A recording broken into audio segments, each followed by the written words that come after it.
Hello student, कैसे आप लोग हैं? वेलकम इन साइंस इरा। जैसा कि मैंने आप लोगों को प्रॉमिस किया था कि मैं आप लोगों को डाइजेस्टिव ग्लैंड और उसके फंक्शंस के बारे में बताऊंगा, तो मैं आ गया हूँ मैं आपके लिए वो सारे टॉपिक लेकर जो बहुत ज़्यादा इंटरेस्टिंग आज होने वाला है। तो चलिए टॉपिक को देखते हैं। और हाँ, एक बात इंपॉर्टेंट बता दी, वीडियो आज का वीडियो थोड़ा सा बड़ा होने वाला है, छोटा वीडियो आने वाला नहीं है। तो बड़ा होगा तो आप उसको देखना, क्योंकि सबसे इंपॉर्टेंट बात यहाँ पे ये कि ये वीडियो में आप लोगों को क्लास 10th में आने वाले जो टर्म 1 एग्जामिनेशंस होते हैं उसके लिए और जो फाइनल एग्जामिनेशन उसके लिए, ये दोनों के लिए इसमें से बहुत से छोटे छोटे क्वेश्चंस रहेंगे जिसके बारे में आपको पता होगा या पता चल जाएगा जब आपके एग्जामिनेशन होंगे। तो इसको वीडियो को अच्छा से देखना तो आपको सब कुछ समझ में आ जाएगा। तो चलिए इस टॉपिक को शुरू करते हैं। माय डियर स्टूडेंट, मैं बात करने जा रहा हूँ मैं डाइजेशन का। तो इससे पहले जो वीडियो आपके सामने लाया था मैं डाइजेशन के बारे में, उसमें था डाइजेस्टिव ऑर्गन के बारे में कि कौन सा ऑर्गन कहाँ पे है और उसका क्या फंक्शंस है। मैं आज बात करने जा रहा हूँ कि डाइजेशन जिस बात पे बुनियाद जिस पे रखा हुआ है कि डाइजेशन, वो डाइजेशन डिपेंड करता है डाइजेस्टिव ग्लैंड पे। क्योंकि अगर डाइजेस्टिव ग्लैंड नहीं है माय डियर तो डाइजेशन नहीं होगा, और डाइजेशन नहीं होगा तो फिर खाना पचेगा कैसे, या भी बोले तो कि खाना एब्जॉर्प्शन कैसे होंगे। तो आज हम लोग डाइजेशन के बारे में बात करेंगे। तो माय डियर स्टूडेंट, हम लोगों का डाइजेस्टिव ग्लैंड टोटल 5 है। पहला नाम जिसका नाम है salivary gland, second number gastric gland, third number liver, fourth number pancreas और 5 नंबर जो होगा वो इंटेस्टाइनल ग्लैंड। ये पांचों ग्लैंड के बारे में मैंने बता दिया। अब इसके बारे में धीरे धीरे हम लोग हर एक के बारे में, उसका फंक्शंस, उसका मीन्स ऑरिजिनेशंस की वो लोकेशंस किस जगह पे पाए जाते हैं, वो रिलीज क्या करते हैं और वो डाइजेशंस किस चीज़ को करते हैं।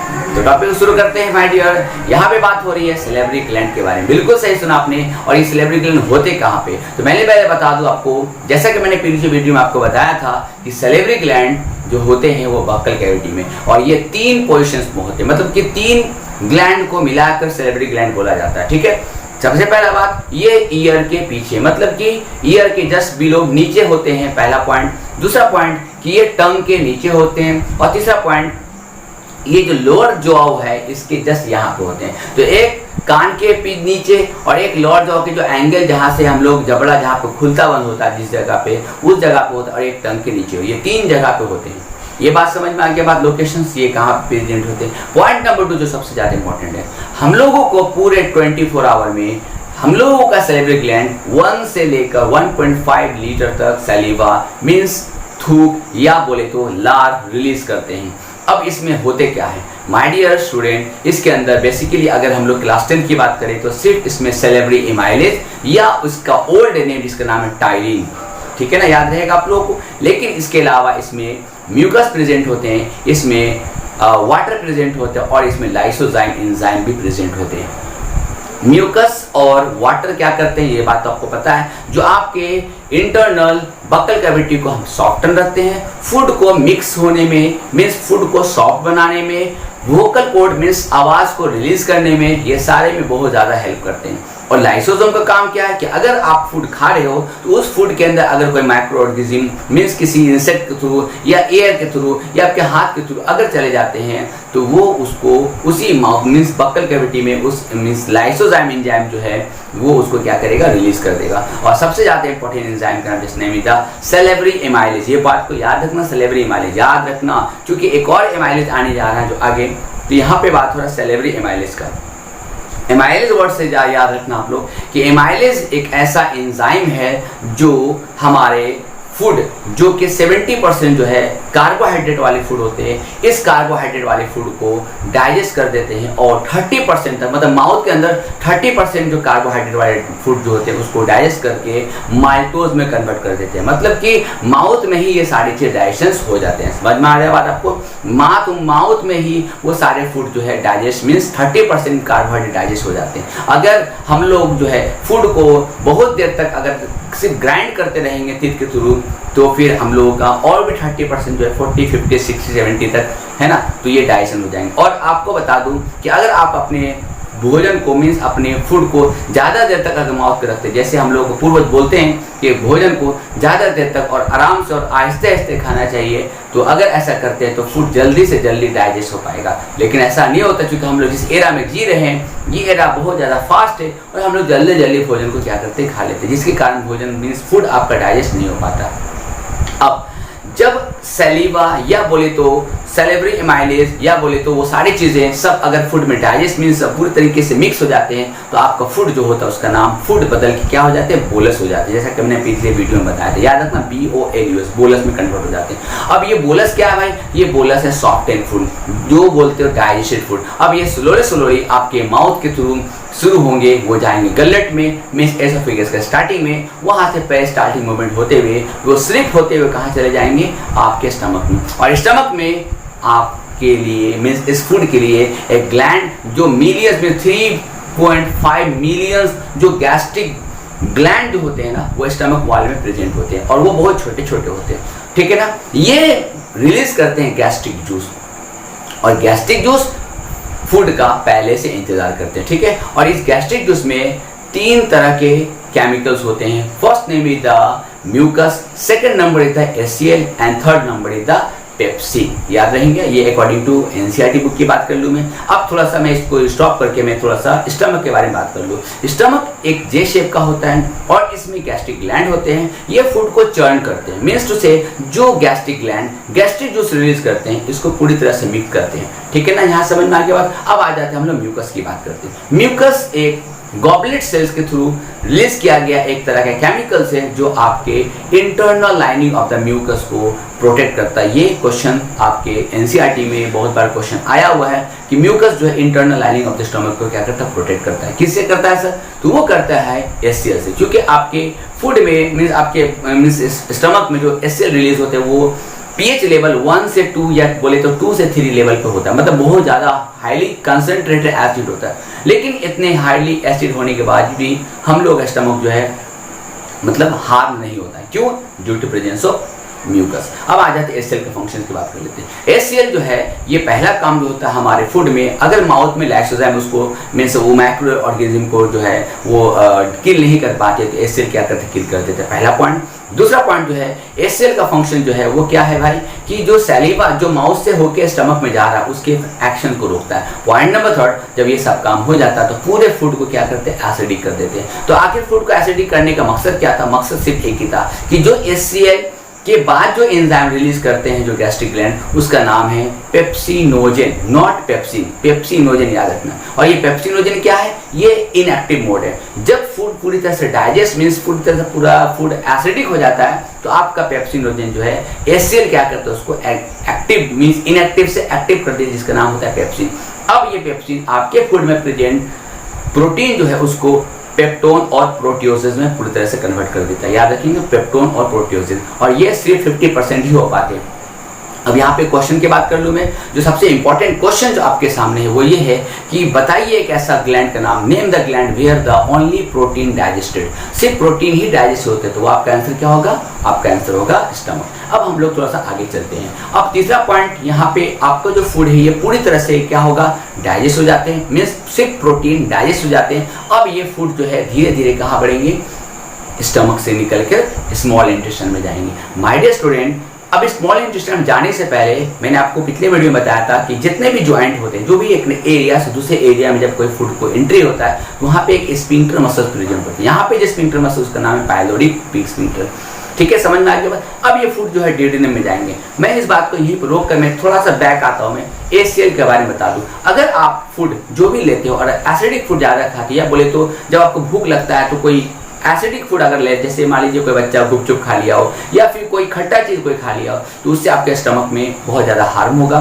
दैट मीन्स ऑलरेडी HCl है और आप HCl ले लिए। दूसरा पॉइंट कि कभी भी भूख लगे तो आपको पानी नहीं पीना चाहिए, आपको कुछ खाना खा लेना चाहिए, क्योंकि आपको केमिस्ट्री में एसिड बेस सॉल्ट में आपको पढ़ना है means dilution of the acid, उसमें बताया गया है कि एसिड में कभी भी पानी को नहीं ऐड करना चाहिए। इसको क्या, इसके करने से क्या होता है, बहुत ज़्यादा गैस रिलीज होते हैं, ठीक है ना, और ये अक्सर हम लोग डाइजेस्टिव सिस्टम को खराब करने में बहुत ज़्यादा हेल्पफुल होता है। इसलिए आपको एसिडिक फूड मीन्स नहीं खाना है। दूसरा पॉइंट कि भूख लगे तो पानी नहीं पीना चाहिए। बेसिकली ये आप लोगों को करना है। अगर ऐसा करते हो तो आपके स्टमक वॉल में क्या एक अल्सर हो जाएंगे, इसका नाम होगा पेप्टिक अल्सर, मीन्स बोले तो एक जख्म या घाव हो जाएगा, और उस घाव में एक स्पेशल नाम का बैक्टीरिया प्रेजेंट होंगे जो 2 साइंटिस्ट ने मिलकर इसको डिस्कवर किया, जो मैं आपको बाद में बता दूंगा। उसका उस उस बैक्टीरिया का नाम है हेलिकोबैक्टर पाइलोरी। याद रखना, हेलिकोबैक्टर पाइलोरी नाम का बैक्टीरिया है जो आपके उस जख्म को क्या करेंगे, धीरे धीरे क्या करेंगे, घाव में बदल देंगे और फिर आपके स्टमक में छेद होने की संभावना भी हो सकता है।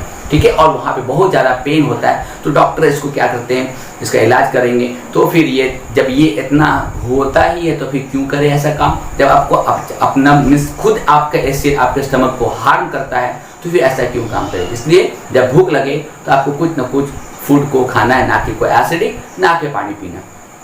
अब आ जाते हैं हम लोग स्मॉल इंटेस्टाइन की बात। माय डियर स्टूडेंट, जैसे आपका फूड पाइलोरिक स्फिंक्टर मसल से निकल कर मीन्स अलाउ करके वो फूड जब स्मॉल इंटेस्टाइन में जाते हैं, तो मैंने आपको पहले बता दिया स्मॉल इंटेस्टाइन में 3 पार्ट है। First number is the duodenum, second number is jejunum and third number the ilium. Jejunum का पार्ट तो उतना ज़्यादा इंपॉर्टेंट नहीं है, ड्यूडेनम और इलियम का पार्ट बहुत ज़्यादा इंपॉर्टेंट है माय डियर। तो यहाँ पे बात कर लो ड्यूडेनम। जैसे फूड आपके जो है, जो भी डाइजेस्टेड फूड जो है, जो यहाँ पे जो डाइजेस्टेड फूड का नाम क्या होगा, एसिडिक फूड। ठीक है ना, और ये एसिडिक फूड जो है जैसे ही ड्यूडेनम में एंट्री करेगा, याद रखना सिर्फ स्टमक ही एक वो जगह और बक्कल कैविटी एक ऐसा जगह है जहाँ पे म्यूकस रिलीज होती है। इसके बाद स्मॉल इंटेस्टाइन और लार्ज इंटेस्टाइन कहीं पे म्यूकस रिलीज नहीं होता। इसलिए ये एसिडिक फूड कभी भी ड्यूडेनम मींस स्मॉल इंटेस्टाइन में नहीं जाना चाहिए। और इसलिए जैसे ये ड्यूडेनम में जाते हैं तो लीवर वहाँ पे आपका इंतजार करता है, मतलब उस फूड का इंतजार करता है जो कि एक एसिडिक फूड है। तो उस लीवर ने क्या किया, बाइल को रिलीज किया। अब यहाँ पे लीवर से बात करता हूँ मैं। Liver is the largest gland, ये बहुत बड़ा लार्जेस्ट ग्लैंड है, मतलब हमारी बॉडी में जो भी ग्लैंड है सबसे बड़ा ग्लैंड है। और ये बाइल को बनाता है, स्टोर करता है गॉल ब्लैडर में, जो लीवर में बहुत छोटे से पित्त की थैली जिसको बोलते हैं। ये 30 to 50 ml जो है गॉल ब्लैडर, जो कि बाइल कंसेंट्रेटेड फॉर्म होता है। और ये बाइल 2 फॉर्म में होते हैं, एक बाइल सॉल्ट और एक बाइल पिगमेंट। याद रखना, बाइल सॉल्ट और बाइल पिगमेंट। मैं आपको पिगमेंट के बारे में बता दूं। पिगमेंट क्या है, पिगमेंट में कलर होता है। ये क्या करता है, आरबीसी जो डेड हो जाते हैं ना, तो सारे आरबीसी जो है आ जाते हैं, किस में आ जाते हैं, लीवर में आ जाते हैं। और ये जो है बाइल पिगमेंट जो है उस आरबीसी को डिस्ट्रॉय कर देते हैं और वो फिर उसको मिलाकर किस में डाल देते हैं, हम लोगों के मीन्स बोले तो हम लोगों के फिशेस में और यूरिन में। इसलिए फिशेस का कलर जो होता है वो येलोइश कलर का हो जाता है। ठीक है, यहाँ पे एक बात जानकारी थी, बहुत इंपॉर्टेंट पॉइंट। अब हम लोग आ जाते हैं थोड़ा सा बाइल सॉल्ट के बारे में। तो बाइल सॉल्ट का पहला फंक्शन जो होता है ना, वो क्या करते हैं, हमारे फूड को एसिडिक से फिर से न्यूट्रलाइज या बोले तो एल्कलाइन में कन्वर्ट कर देते हैं। क्यों करते हैं, क्योंकि स्मॉल इंटेस्टाइन में कहीं पे म्यूकस रिलीज नहीं होता है। अब यहाँ पे बात कर लूँ मैं कि बाइल सॉल्ट का दूसरा फंक्शन जो सबसे ज़्यादा महत्वपूर्ण, बहुत ज़्यादा इंपॉर्टेंट फंक्शन वो है कि हम लोग जो भी तेल का सामान खाते हैं, जो भी तेल का सामान खाते हैं, उस तेल का सामान में जो लार्ज फैट मॉलिक्यूल्स जो होते हैं ना, उस बाइल उसको स्मॉल फैट मॉलिक्यूल्स में कन्वर्ट करते हैं। इस प्रोसेस का नाम होता है इमल्सिफिकेशन, और इसको पूरा बोले तो emulsification of fat means large globule fat को स्मॉल ग्लोबुल फैट में कन्वर्ट कर देना। यहाँ तक समझ में आ गया बात। अब थोड़ा सा लीवर का मीन्स लार्जेस्ट ग्लैंड का, सबसे जिसका वजन लगभग 1.5 kg लगभग अप्रोक्सीमेटली होते हैं। और इसका कुछ इंपॉर्टेंट फंक्शन बता दूं। पहला काम है storage of glycogen, storage of vitamin, storage of iron, ये सब स्टोर कर रखते हैं। दूसरा पॉइंट है सिंथेसिस ऑफ हेपरिन या synthesis of means plasma protein, ये सब का काम करते हैं और हेपरिन को रिलीज करते हैं, जो कि एक एंटीकोगुलेंट है, मतलब ब्लड को है ना, ब्लड को वेसल्स में क्लॉट होने से रोकता है। अब आ जाते हैं हम लोग 4th नंबर ग्लैंड। थर्ड तो हो गया, लीवर हो गया। अब आ जाते हैं मतलब 4th नंबर का, जिसका नाम pancreas. My dear student, pancreas is the second largest gland और इसको हेटेरोक्राइन ग्लैंड के नाम से भी जाना जाता है। अभी हेटेरोक्राइन ग्लैंड मींस क्या होता है, हमारे बॉडी में 2 तरह के ग्लैंड है। First name is endocrine gland, second name is exocrine gland. Endocrine gland का मतलब होता है वो ग्लैंड जो हार्मोन रिलीज करता है, जो डायरेक्टली ब्लड में मिक्स हो जाता है और बॉडी के हर एक जगह पे पहुंच जाते हैं। और मींस एक्सोक्राइन ग्लैंड का मतलब इसको डक्ट ग्लैंड कहा जाता है, जो सिर्फ नली के थ्रू मींस एक ट्यूब के थ्रू किसी स्पेशल साइट पे स्पेशल पोजीशन पे ही रिलीज होते हैं। तो पैनक्रियाज अकेले दोनों काम करता है। ठीक है, यहाँ समझ में आ गया बात। और मींस एंडोक्राइन की बात कर लेते हैं तो इंसुलिन और ग्लूकागोन ये दोनों पैनक्रियाज के द्वारा ही रिलीज होते हैं। ग्लूकागोन का काम क्या है, ग्लाइकोजन को ग्लूकोज में कन्वर्ट कर देना, और इंसुलिन का काम क्या है कि ग्लूकोज को ग्लाइकोजन में कन्वर्ट कर देना। ठीक है, समझ में आ गया बात। इसका फंक्शन मैं आपको next chapter control and coordination बताऊंगा। अभी बात कर लूँ मैं एक्सोक्राइन के बारे में। तो पैनक्रियाज जो है ये पैनक्रियाटिक जूस रिलीज करता है, याद हो गया, पैनक्रियाटिक जूस रिलीज कर। लेकिन पैनक्रियाटिक जूस तभी रिलीज होगा या तभी फंक्शंस करेंगे जब आपका फूड एसिडिक से बेसिक इन नेचर या अल्कलाइन इन नेचर हो जाए। समझ में आ गया बात आप लोगों को। अब इसमें जो है एक एंजाइम, 3 तरह के एंजाइम होते हैं। पहला नाम trypsin, second number pancreatic amylase और तीसरा नंबर लिपेज। मैंने आपको पहले भी बता रखा है, याद रहेगा आपको। क्या बोला मैंने बोला पैनक्रियाटिक मीन्स ट्रिप्सिन बोला मैंने। दूसरा पॉइंट मैंने क्या बोला आपको, एमाइलेज मीन पैनक्रियाटिक एमाइलेज, और तीसरा नंबर जो मैंने बोला उसका नाम होगा जो है लिपेज। ठीक है, अब ट्रिप्सिन जो है कि इनएक्टिव मोड में जैसे बाइल रिलीज होगा तो बाइल क्या करेगा, ट्रिप्सिनोजन को ट्रिप्सिन में कन्वर्ट कर देगा। और ये ट्रिप्सिन जो मैंने पहले बोला था कि ये स्टमक में प्रोटीन डाइजेशन होते हैं, तो वो प्रोटीन जो पेप्टोन और प्रोटियोजेज में होते हैं, और जो प्रोटीन डाइजेस्ट नहीं हो पाते वो सारे प्रोटीन को क्या करते हैं, कन्वर्ट कर देते पेप्टाइड में। मतलब कि पेप्टोन, प्रोटियोजेज और प्रोटीन तीनों को कन्वर्ट करके पेप्टाइड में फाइनल फॉर्म में कन्वर्ट कर देते हैं। अब यहाँ पे मीन्स ड्यूडेनम रीजन में पहला काम ये हो गया। दूसरा काम लिपेज जो हमारे मीन्स स्टमक में या फिर बोलेंगे ड्यूडेनम में मीन्स जो लिपेज हो गए, जो अभी जस्ट जो फैट को कन्वर्ट किया गया स्मॉल ग्लोब्यूल में, तो ये स्मॉल ग्लोब्यूल वाला जो फैट है वो लिपेज क्या करेगा, उसको कन्वर्ट कर देगा फैटी एसिड और ग्लिसरॉल में। पॉइंट नंबर 2 हो गया। पॉइंट नंबर 3 जिसका नाम है आपका pancreatic amylase. Means to say that मैंने बकल कैविटी के बारे में बताया था, बकल कैविटी में ऑलरेडी प्रेजेंट होते हैं। क्या प्रेजेंट होते हैं माय डियर, वहाँ पे माल्टोज में कन्वर्ट हो गया था 30%। अब जो बाकी जो कार्बोहाइड्रेट जो डाइजेस्ट नहीं हुआ, वो कार्बोहाइड्रेट जो है मेरे मीन्स ड्यूडेनम में पैनक्रियाटिक एमाइलेज जो है वो रेस्ट ऑफ द कार्बोहाइड्रेट को कन्वर्ट कर देंगे किसमें, माल्टोज में। मतलब कि माउथ में 30% माल्टोज कन्वर्ट हुआ और आपका ड्यूडेनम में जो है 70% जो है कार्बोहाइड्रेट पूरी तरह से माल्टोज में कन्वर्ट हो गया। अब हमारा फूड जो है स्लोली आगे की ओर बढ़ेगा और पहुंचेगा ड्यूडेनम रीजन में। माय डियर स्टूडेंट, पूरे स्मॉल इंटेस्टाइन में बेसिकली जियोजेनम और इलियम में पूरी तरीके से विली प्रेजेंट होते हैं। और विली का काम क्या आपको पता है, ये मैंने पिछले वीडियो में बता रखा, इसका काम है एब्जॉर्प्शन ऑफ द फूड। और कौन सा फूड, डाइजेस्टेड फूड। जो भी फूड डाइजेस्ट होगी उसको पूरी तरह से एब्जॉर्ब कर लिया जाना। लेकिन माय डियर स्टूडेंट, अभी हमारा फूड पूरी तरह से मीन्स डाइजेस्ट नहीं हुआ। अब यहाँ पे शुरू होता है इंटेस्टाइनल ग्लैंड का काम। ये कहाँ पे होते हैं, विली के जो रीजन्स होते हैं सबसे नीचे जो बेस होते हैं वहीं से इंटेस्टाइनल ग्लैंड जो रिलीज करते हैं इंटेस्टाइनल जूस, जो एनसीईआरटी में ऑलरेडी मेंशन, जिसका नाम होगा सक्कस एंटेरिकस। याद रखना, सक्कस एंटेरिकस एंजाइम है जो क्या करते हैं, पेप्टिडेस, माल्टेस, सुक्रेस, इन्वर्टेस और इस तरह से बहुत सारे एंजाइम रिलीज करते हैं। लेकिन मुझे सिर्फ 2-3 काम करना है। अगर आपके ड्यूडेनम में फूड मीन्स फैटी एसिड, अगर फैट पूरी तरह से डाइजेस्ट नहीं हुआ तो वहाँ पे लिपेज भी निकलते हैं जो फैटी एसिड और glycerol means and product of the fat में कन्वर्ट कर देते हैं। पॉइंट नंबर 2, पेप्टिडेज एंजाइम जो पेप्टाइड जो ड्यूडेनम में प्रोटीन फाइनल कन्वर्ट हुआ था उस पेप्टाइड को कन्वर्ट कर देता है किसमें, एमिनो एसिड में। पॉइंट नंबर 3, माल्टोज की बात किए थे तो इंटेस्टाइनल ग्लैंड रिलीज करते हैं माल्टेज एंजाइम जो आपके माल्टोज को कन्वर्ट कर देता है 2 मॉलिक्यूल्स ऑफ ग्लूकोज में। और इस तरह से हम लोगों का याद रखना, मैं जो बोलने जा रहा हूँ उसको आप लोग याद रखना कि कार्बोहाइड्रेट का एंड प्रोडक्ट होता है वो ग्लूकोज होता है, प्रोटीन का एंड प्रोडक्ट होते हैं वो एमिनो एसिड, और फैट का एंड प्रोडक्ट होता है उसका नाम होता है फैटी एसिड एंड ग्लिसरॉल। तो याद तो हो गया होगा आप लोगों को। और यहाँ पे मीन्स हम लोगों के स्मॉल इंटेस्टाइन के जेजुनम रीजन में ये सारे फूड जो पूरी तरह से डाइजेस्ट हो जाते हैं। अब सवाल आता है कि मेरा फूड डाइजेस्ट हो तो गया, अब एब्जॉर्प्शन क्यों होता है। तो आपको बता दूं, एब्जॉर्प्शन होते हैं विली में प्रेजेंट ब्लड कैपिलरीज और लैक्टियस मीन्स मेम्ब्रेन, जिसको हम लोग बोलेंगे बोल सकते हैं हम लोग उसको मीन्स बोल सकते हैं लिम्फ वेसल्स बोल सकते हैं, ठीक है ना। तो ये क्या करते हैं ना, वो ब्लड से प्रेजेंट फैट को, कार्बोहाइड्रेट को और प्रोटीन को means amino acid, fatty acid और ग्लिसरॉल और जो है ग्लूकोज, इस तीनों का एब्जॉर्ब करते हैं। ग्लूकोज और प्रोटीन को तो ब्लड कैपिलरीज एब्जॉर्ब कर लेते हैं, लेकिन लिम्फ जो है, ये जो बाकी पार्ट जो बचा मीन्स फैट बचा, वो ब्लड कैपिलरी एब्जॉर्ब नहीं कर पाते, वो वापस लिम्फ जो लेकर वापस बैक करके वापस ब्लड को डिस्ट्रीब्यूट, और इस तरह से हमारा पूरा का पूरा फूड जो है डाइजेस्ट हो गया। और मेरा जो फूड, जो बाकी जो फूड जो डाइजेस्ट नहीं हो पाया, जो अनडाइजेस्टेड फूड है, या फिर बोले वाटर मीन्स प्रेजेंट जो होते हैं, या फिर बोले तो वो सारे जो बैक्टीरिया वायरसेस जो उसका एक्सक्रीटरी प्रोडक्ट है वो लार्ज इंटेस्टाइन में चले जाते हैं और वहाँ पे वाटर एब्जॉर्ब होता है। And finally our food is goes to the colon region and then rectum region, जहाँ पे स्टोर हो जाते हैं। और due to need anal sphincter muscle, जो हमारी बॉडी की सबसे आखिरी पार्ट है, वहाँ पे ड्यू टू नीड बॉडी से बाहर निकल आते हैं। माय डियर स्टूडेंट, आज का वीडियो थोड़ा सा लंबा चला क्योंकि मैंने आपको स्टार्टिंग में दोहरा दिया था, क्योंकि ये वीडियो में एक बहुत इंपॉर्टेंट टिप्स है, तो इसलिए इसको जल्दी से कंप्लीट करने में उचित नहीं होगा, समझ में नहीं आएगा, इसलिए इसके बारे में थोड़ा सा हमको जानना ज़रूरी होगा माय डियर। तो मैंने आपको बहुत सारा इन्फॉर्मेशन दिखाया, बहुत छोटा बात बताया मैंने।